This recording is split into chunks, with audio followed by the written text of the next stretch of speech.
રાજકોટ જિલ્લાના જેતપુર નવાગઢ નગરપાલિકાના પ્રમુખ ઉપપ્રમુખ પદ માટે યોજાઈ ચૂંટણી।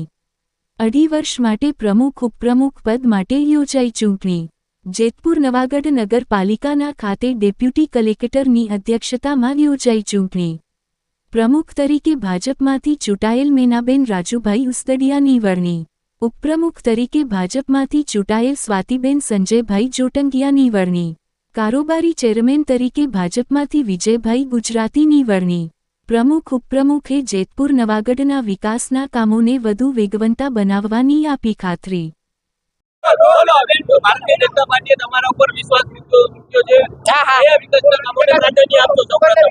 રોડ, ગટર અને સફાઈ કામદાર, લાઇટ અને બીજા જે હોય તે ખુશી તો હોય જ ને। બધા સભ્યોનો આભાર માન્યા છે અને જેતપુરની જનતા અને ખાસ કરીને જયેશભાઈ અને લાલભાઈનો આભાર।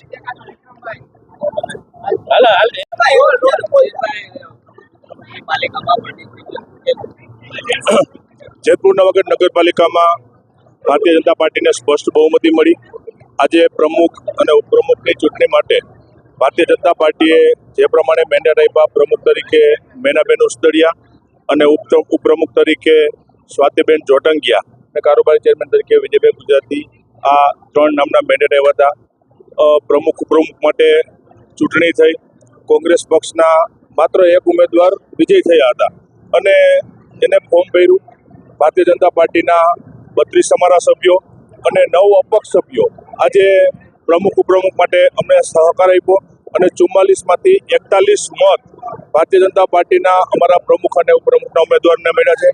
પ્રમુખ ઉપપ્રમુખ કારોબારી ચેરમેનને આ તકે હૃદયપૂર્વક અભિનંદન આપું છું અને આવનારા 2.5 વર્ષ માટે જ્યારે નગરપાલિકાનું સુકાન એની જવાબદારી સંભાળી છે ત્યારે આવતા 2.5 વર્ષ જેતપુર શહેરના વિકાસ માટે સાથે મળીને પ્રયત્નો કરશું અને જે પ્રમાણે જેતપુર શહેરના મતદાતાઓએ એક ભરોસો મૂકીને ભારતીય જનતા પાર્ટીને અમને શાસન આપ્યું છે, આ બે સૌ સાથે મળી, સભ્યો સાથે મળી અને જેતપુર શહેરના વિકાસ માટે કામ કરશું।